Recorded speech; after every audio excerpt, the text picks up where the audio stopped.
Hi అండి. ఇదేంటి రాళ్ళను పట్టుకుని వీడియో చేస్తుంది అనుకుంటున్నారా? రాళ్ళైతే అస్సలు కాదు, చూడడానికి రాళ్ళలాగే ఉంది కదా. ఇది ఒక రకమైన మష్రూమ్ అనమాట, దేశీ మష్రూము. మీ సైడ్ దొరుకుతుందో లేదో కామెంట్ చేయండి. మా సైడ్ అయితే, మా కొరాపూట్ జైపూర్లో అయితే ఎక్కువ శాతం అయితే దొరుకుతుంది. ఇదే సీజన్ అనమాట ఈ మష్రూమ్కి.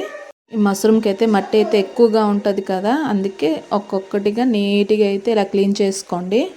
మష్రూమ్ని క్లీన్ చేసేలోపు ఇటు ఆనియన్స్ అయితే కట్ చేసుకుందామా. ఆనియన్స్ అయితే కొంచెం ఎక్కువగానే కట్ చేసుకోండి. మష్రూమ్ కర్రీకి అయితే చాలా బాగుంటుంది. ఆనియన్స్ని ఇలా పొడవుగా సన్నంగా అయితే కట్ చేసుకోండి. మష్రూమ్ని నీట్గా అయితే కడిగేసి ఇలా వీడియోలో చూపిస్తున్నట్టు కట్ చేసుకోండి. బ్లాక్గా కనిపిస్తుందని పుచ్చివైతే అస్సలు అనుకోకండి, పుచ్చివైతే అస్సలు కాదు. ఇలా బ్లాక్గా ఉంటేనే టేస్ట్ అయితే బాగుంటుంది. వైట్ది కూడా బాగుంటుంది కానీ బ్లాక్ ఎక్కువ శాతం బాగుంటుంది అన్నమాట. ఇందాక కట్ చేసి పెట్టుకున్నాం కదా ఆనియన్స్, గ్రీన్ చిల్లీ ఇంకా కొత్తిమీర. ఒక మిక్సీ జార్ అయితే తీసుకొని ఆనియన్స్ ఇంకా అల్లం తెల్లుల్లి వేసి మిక్సీ అయితే చేసుకోండి. ఫైన్ పేస్ట్లా చేయకుండా ఇలా కచ్చా పచ్చగా అయితే ఉంచుకోండి. ఇప్పుడేమో గ్యాస్ ఆన్ చేసి కళాయి అయితే పెట్టుకోండి. కళాయిలోన కొంచెం ఎక్కువ శాతం ఆయిల్ అయితే వేసుకోండి. కొంచెం గ్రీన్ చిల్లీ ఇంకా ఆనియన్స్ కూడా వేసుకొని బాగా ఫ్రై చేసుకోండి. ఆనియన్స్ ఫ్రై అయ్యేలోపు మీకైతే స్టోరీ అయితే చెప్తున్నాను కదా, స్టోరీ అయితే చెప్తాను.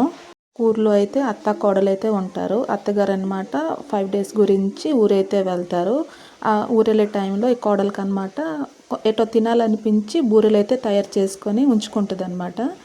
ఈ అత్తగారు 5 days గురించి ఊరెళ్ళారు కదా, 5 days ఉండకుండా 3 daysలో అయితే రిటర్న్ అయితే అవుతారనమాట. ఈ బూరెలు ఉంటాయి కదా, ఈ కోడలు ఏం చేస్తుంది, పెరట్లో అయితే ఈ గొయ్యి తీసి అయితే పాతేస్తుంది. ఆ బూరెలను పాతేసిన చోట ఇలా మష్రూమ్ లాగా అయితే లెగుస్తుంది అనమాట. బొడ అంటే బూరెలు, ఇంకా చొత్తు అంటే మష్రూమ్ అనమాట. దాన్నే బొడ చొత్తు అని అంటారు. ఈ స్టోరీలో పడి నేను కర్రీ గురించి మర్చిపోయాను. ఇప్పుడే కొంచెం కారం, పసుపు, గరం మసాలా, కొంచెం ఉప్పు అయితే వేసుకోండి. ఇవన్నిటిని ఒకసారి అయితే ఫ్రై చేసుకోండి. ఇప్పుడే కట్ చేసుకున్న మష్రూమ్ కూడా వేసుకోండి. ఉప్పు, కారం, మసాలా పట్టేటట్టు ఇలా అయితే కలుపుకోండి. కలుపుకున్న తర్వాత కొంచెం టమాటా కూడా వేసుకోండి. ఒకసారి వేసేసి ఇలా అయితే ఫ్రై చేసుకోండి. ఈ కర్రీ ఫ్రై అయ్యేలోపు నా వీడియోని లైక్ చేయండి, షేర్ చేయండి, సబ్స్క్రైబ్ అయితే చేసుకోండి. చాలా జనం చూస్తున్నారు కానీ లైక్ చేయడం లేదు, సబ్స్క్రైబ్ చేసుకోవడం లేదు. ఈ వీడియోలో మీరు ఒకటి గమనించారా, నేనైతే ఉప్పు వేయడం అయితే మర్చిపోయాను. మీరు నాలాగే